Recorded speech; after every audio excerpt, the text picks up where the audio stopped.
नमस्कार मित्रों, मैं राजेश पांडे आज पुनः एक बार मनोविज्ञान की कक्षा में। आज मैं सबसे पहले शिक्षा मनोविज्ञान के बारे में स्पष्ट करूंगा। पूर्व के लेक्चर में मैंने शिक्षा को स्पष्ट करने का प्रयास किया कि शिक्षा क्या है। वो लेक्चर आप देख सकते हैं इसके पहले। तो आज जितना ये शब्द लिखा है, मैंने थोड़ा लिख दिया है, ब्लैक बोर्ड बड़ा हो गया, समझाने में अब मज़ा आएगा। वास्तव में शिक्षा को बता दिया, अब हमको मनो और विज्ञान के बारे में बताना होगा। मनोविज्ञान, तो सबसे पहले हम विज्ञान बताते हैं।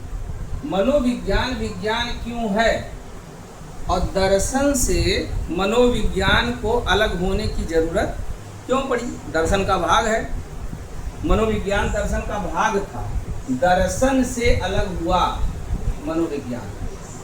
ये भी प्रश्न आ जाता है कि मनोविज्ञान किसका भाग है। और एक दिन मैंने स्पष्ट किया था कि दर्शन बहुत व्यापक है, उसके बाद मनोविज्ञान है, उसके बाद शिक्षा मनोविज्ञान है, उसके बाद विज्ञान है सबसे ज़्यादा परिमार्जित।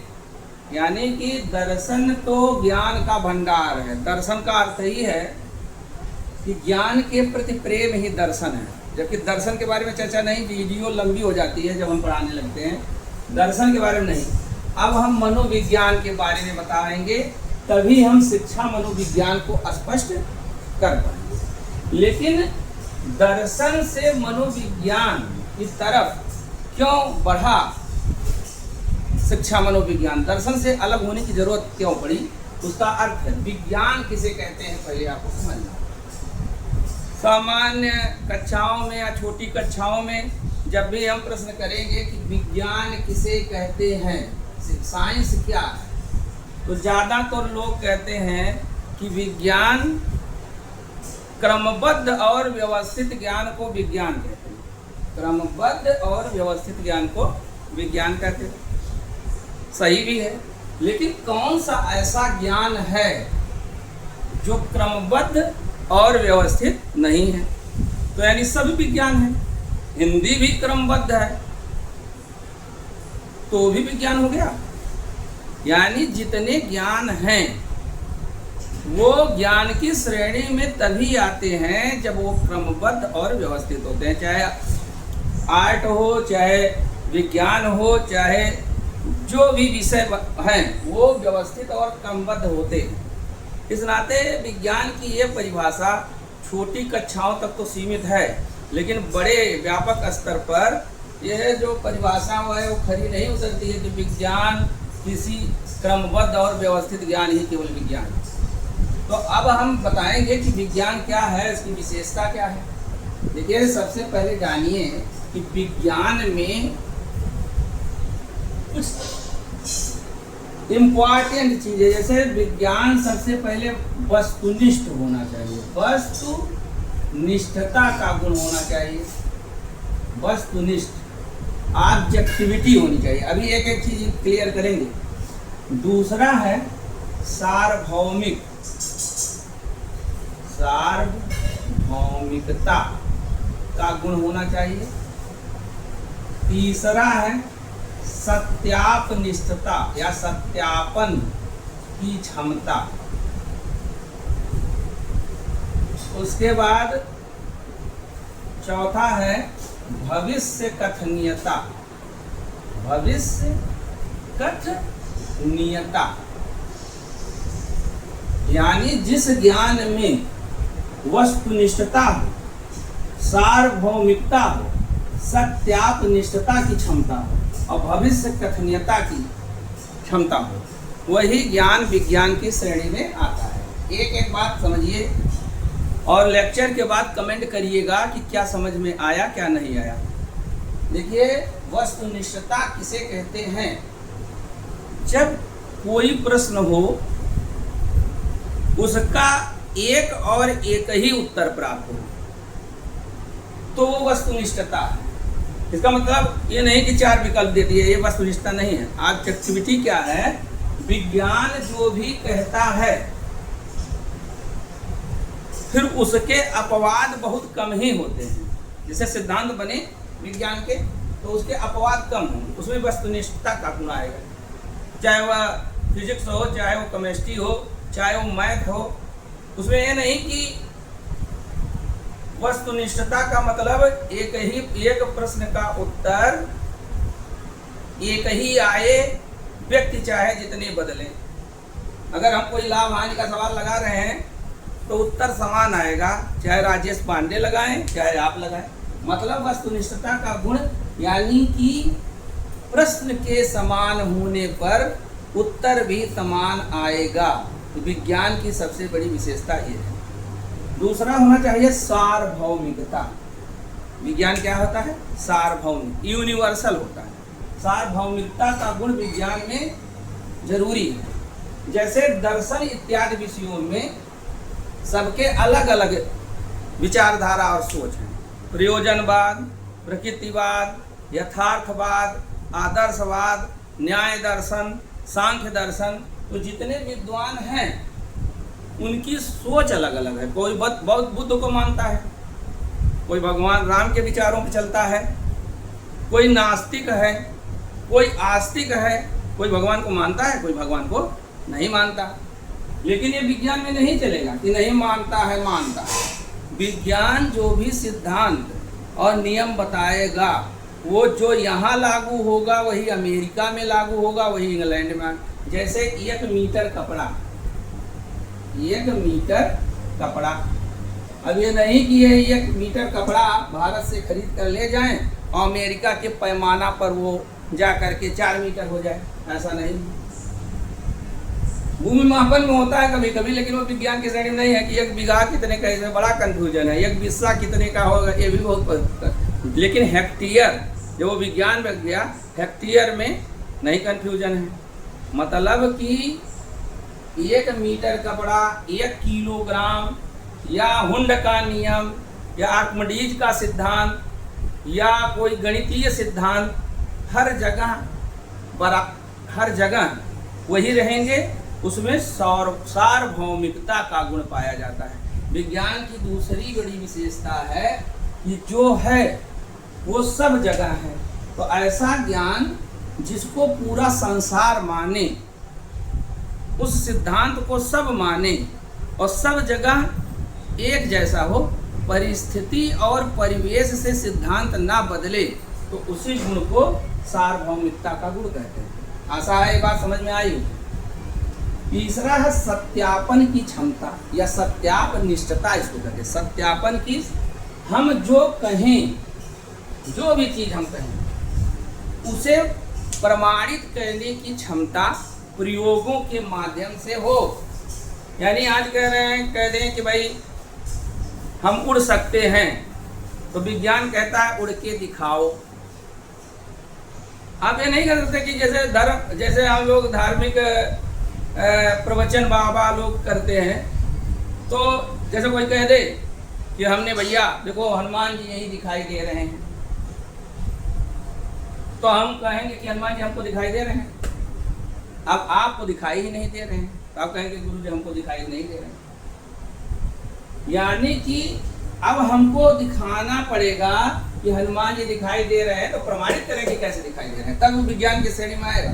वरना वो धर्म की श्रेणी में तो आ सकता है, दर्शन की श्रेणी में आ सकता है। हमें दिखाई दे रहा है, आपको दिखाई नहीं दे रहा है, तो हमारी कल्पना आपकी कल्पना से श्रेष्ठ है। जब कह देंगे कि ठीक से देखो, जो पापी होगा उसे नहीं दिखाई देगा, जो पुण्यात्मा होगा उसे दिखाई देगा, तो जबरदस्ती बोल लो कि हाँ गुरु जी कुछ तो दिखाई दे रहे हैं। अब आपको पापी की श्रेणी में नहीं आना है, तो आप बनावटी व्यवहार करने लगेंगे, जबकि विज्ञान ऐसा नहीं है। सत्यापन की क्षमता, जो हम कहें उसे हम प्रमाणित करके दिखाएं कि, और बार बार अगर प्रक्रिया समान है तो परिणाम वही आना चाहिए। ये वस्तुनिष्ठता और सत्यापनिष्ठता लगभग एक ही है। मतलब अगर व्यक्ति के बदल जाने से, प्रक्रिया भी बदल जाने से परिणाम में अंतर नहीं आना चाहिए। एक ही सवाल को हम 2-3 मेथड से लगा सकते हैं, तो प्रक्रिया तो बदल सकते हैं, लेकिन हम परिणाम में कोई परिवर्तन नहीं होना चाहिए, तभी वो विज्ञान की श्रेणी में आता है। Natural science physics, chemistry, math में नहीं है।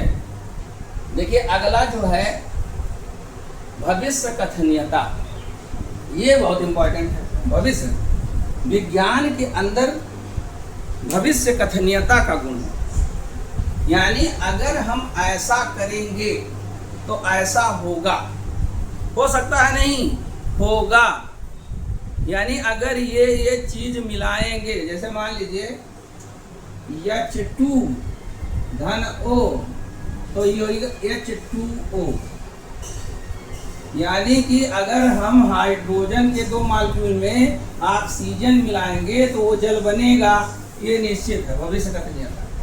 इसीलिए ज्योग्राफी भी अब विज्ञान की श्रेणी में आ रहा है, या आता है। जब हम पहले बता देते हैं भूकंप आने वाला है, वर्षा होने वाली है, लेकिन ये प्योर विज्ञान नहीं है, पक्का नहीं कह सकते हैं कि भूकंप कब आएगा, वर्षा कब। एक भविष्यवाणी करते हैं, लेकिन उतनी यथार्थ नहीं जितनी हम नेचुरल साइंस में करते हैं। तो विज्ञान में भविष्य कथनीयता का गुण होना चाहिए। अगर ये होगा तो ये इसका परिणाम प्राप्त होगा। अंदाजिया वाली चीज विज्ञान की श्रेणी में नहीं। अब आपको समझ में आ गया होगा कि विज्ञान क्या है। ऐसा ज्ञान जिसमें वस्तुनिष्ठता, सार्वभौमिकता, सत्यापनिष्ठता, भविष्य कथनीयता, वैधता और विश्वसनीयता का गुण विद्यमान होता है। इसमें और जोड़ दो, वैधता और विश्वसनीयता। अब इसकी स्पष्ट व्याख्या बाद में होगी कि वैधता किसे कहते हैं, विश्वसनीयता किसे कहते हैं। ये बहुत ही आसान है, एक लाइन में बता देते हैं। विश्वसनीयता, जैसे कभी कभी घड़ी जो होती है वो 5-10 मिनट हम फास्ट कर देते हैं स्वयं, तो हमारे लिए तो विश्वसनीय है, लेकिन वो वैध नहीं है। सारी विश्वसनीय चीज़ें वैध नहीं होती हैं, लेकिन सारी वैध चीज़ें विश्वसनीय होती हैं। इसकी चर्चा होगा। विश्वसनीयता जब हम व्यक्तित्व पढ़ाएंगे तो विश्वसनीयता और वैधता की चर्चा होगी। तो आपको समझ में आ गया होगा कि विज्ञान किसे कहते हैं, जिसमें वस्तुनिष्ठता, सार्वभौमिकता, सत्यापनिष्ठता और भविष्य कथनीयता का गुण विद्यमान हो, वो विज्ञान की श्रेणी में आता है। तो एक चीज ये हो गया विज्ञान। अब दूसरे फैक्ट पर आइए, जिसको फिर नहीं, मेन ये टारगेट नहीं है मेरा मनोविज्ञान। मनोविज्ञान मेरा टारगेट नहीं है, मेरा टारगेट है शिक्षा मनोविज्ञान, लेकिन हमें मनोविज्ञान भी समझना पड़ेगा। अब मनोविज्ञान क्या है, नाम से तो स्पष्ट है कि मन का विज्ञान मनोविज्ञान है, लेकिन ये यूनानी भाषा से बना है। देखिए साइकी, साइकी और धन लोगस,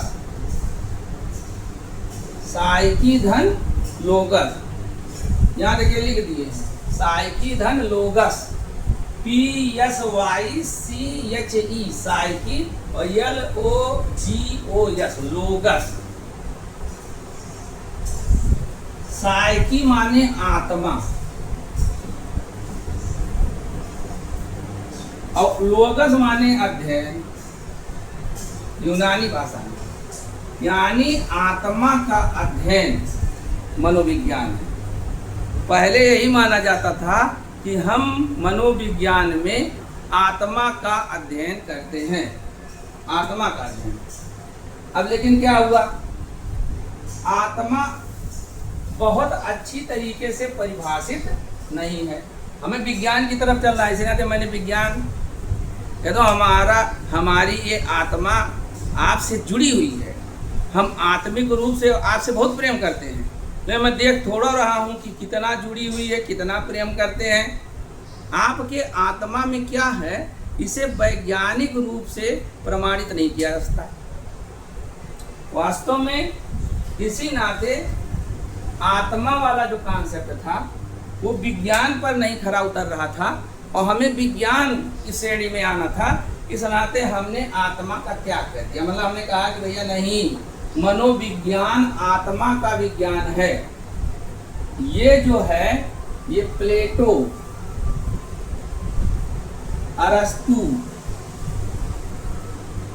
और डेकार्टे, इन लोगों ने यह माना, यहीं से मनोविज्ञान की शुरुआत होगी, कि कार्लसनिक ने बताया 16वीं शताब्दी में कि प्लेटो, अरस्तु और डेकार्टे जैसे शिक्षा शास्त्रियों ने ही मनोविज्ञान की शुरुआत 16वीं शताब्दी में की। लेकिन रूसो का भी बहुत इंपॉर्टेंट एमील वाला कॉन्सेप्ट, वास्तव में वो अपने बच्चे को उसकी प्रकृति के अनुसार शिक्षित करना चाहता है। वास्तव में मनोविज्ञान की शुरुआत पश्चिमी सभ्यता में रूसो के एमील से ज़्यादा मानी जाती है। दूसरी बात, हमने पहले के लेक्चर में बताया कि ये सब केवल कहने की बात है, बस हमने नाम नहीं दिया था, वरना हमारे वैदिक शास्त्रों में मनोविज्ञान की बहुत अच्छे उदाहरण हैं कि किस प्रकार गुरुओं ने अपने शिष्यों को उनके मनोविज्ञान के आधार पर ट्रेन किया। बताए थे अर्जुन को द्रोणाचार्य। तो ऐसी बात नहीं है कि मनोविज्ञान की शुरुआत प्लेटो, अरस्तु और डेकार्टे ने की। किसने कहा? कार्लसनिक ने कहा। तो कार्लसनिक ने नहीं पढ़ा था, द्रोणाचार्य को नहीं समझा था, इस नाते उसने कहा। वेद, पुराण, उपनिषद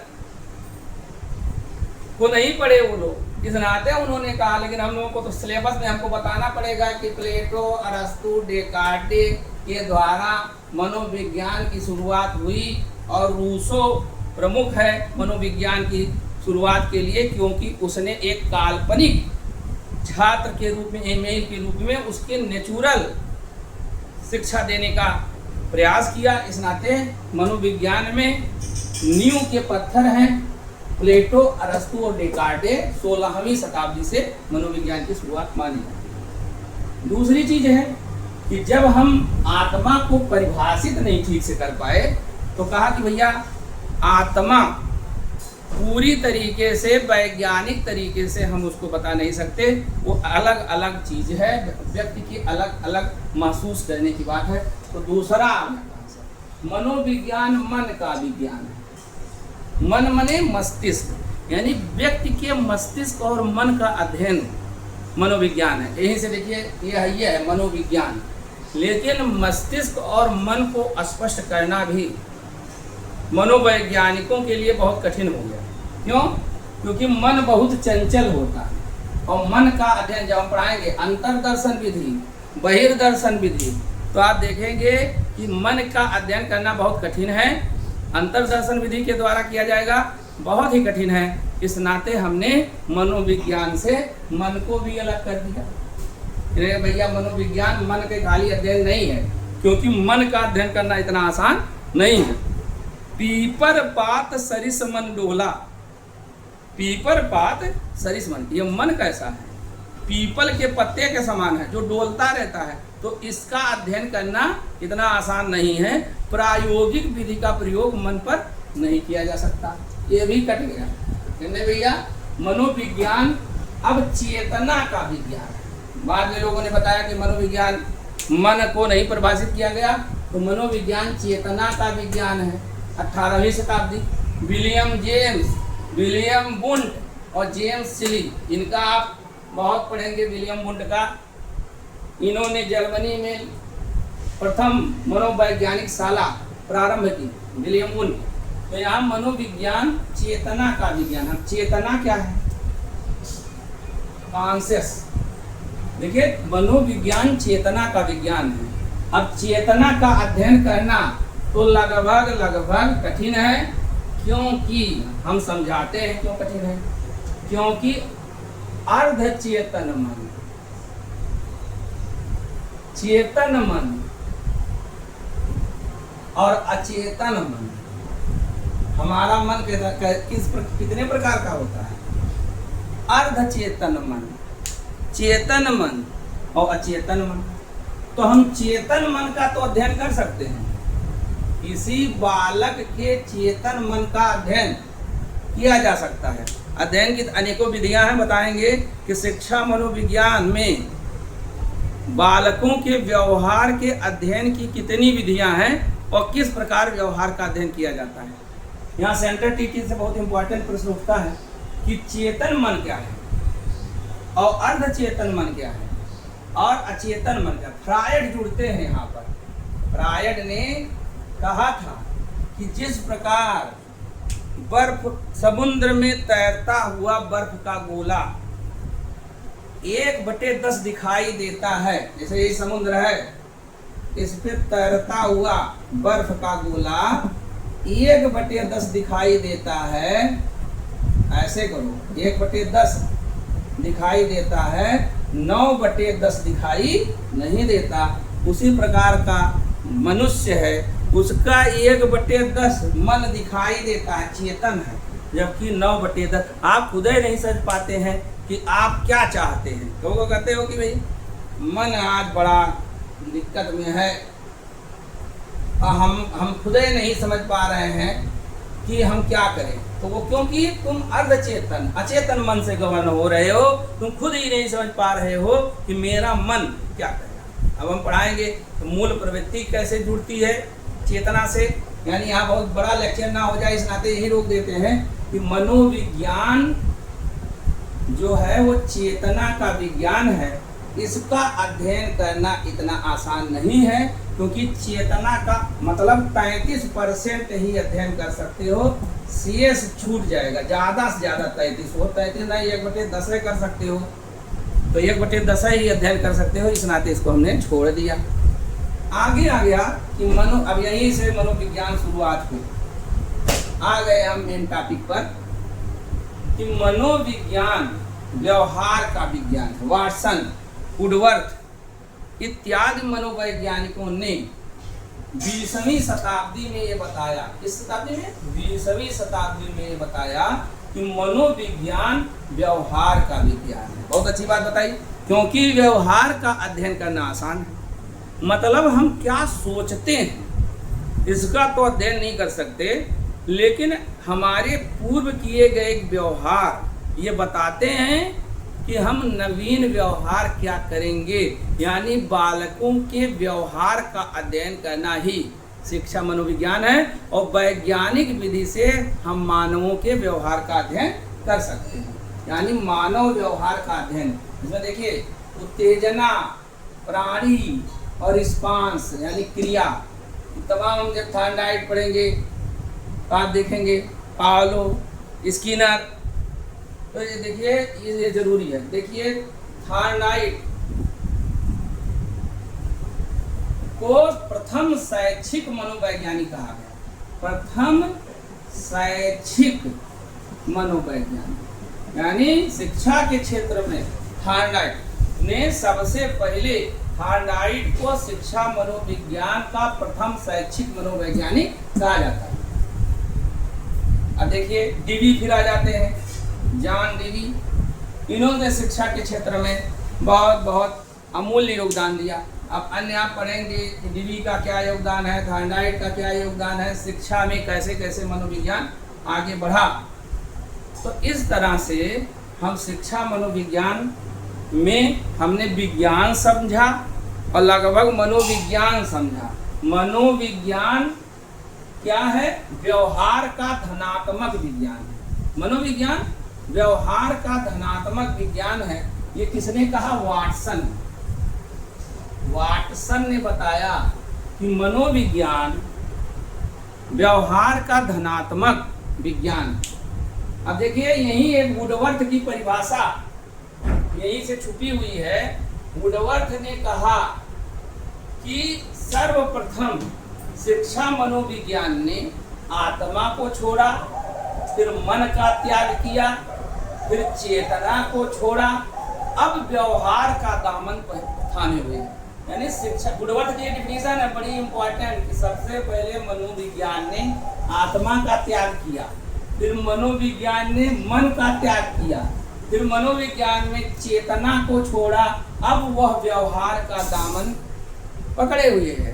यानी आपसे पूछा जाए तो आप स्पष्ट करिए कि मनोविज्ञान क्या है? व्यवहार का विज्ञान है। यानी यही है जिसको सबसे पहले पूछा जाएगा कौन? कौन व्यवहारवादी है? उत्तर होगा वाटसन वुडवर्थ। वाह से वाटसन, वाह से वुडवर्थ। याद करो कि वास्तव में मनोविज्ञान व्यवहार का विज्ञान है। इससे जुड़ते हैं वाटसन और वुडवर्थ। तो इस तरह अब हम आ गए हैं कि हम शिक्षा मनोविज्ञान की तरफ चलेंगे और कल का लेक्चर होगा कि शिक्षा मनोविज्ञान क्या है और उसका विकास का क्या क्रम है और शिक्षा मनोविज्ञान में हम किन किन चीज़ों का अध्ययन करेंगे। धन्यवाद। और एक बात और कि आप कमेंट की और शेयर और सब्सक्राइब अवश्य करें, वरना केवल ऑफलाइन क्लासेस अब चलेंगे, ऑनलाइन में प्रॉब्लम हो जाएगी, क्योंकि जब आप देख ही नहीं रहे हैं तो हमारे बनाने का क्या लाभ है। और अगर देख रहे हैं तो अधिकतम वायरल कीजिए इसको, क्योंकि हम फिर अगला जो है शिक्षा मनोविज्ञान पर विशेष लेक्चर होगा और इससे प्रश्न नहीं छूटेगा। आपका दिन शुभ हो, आप बेहतर पढ़ें, चाहे जहाँ से पढ़ें, किताबों से पढ़ें, ऑनलाइन पढ़ें या स्वयं सेल्फ स्टडी करें, लेकिन पढ़ें अवश्य, क्योंकि शिक्षा ही व्यवहार का परिमार्जन कर सकती है। नमस्कार, धन्यवाद।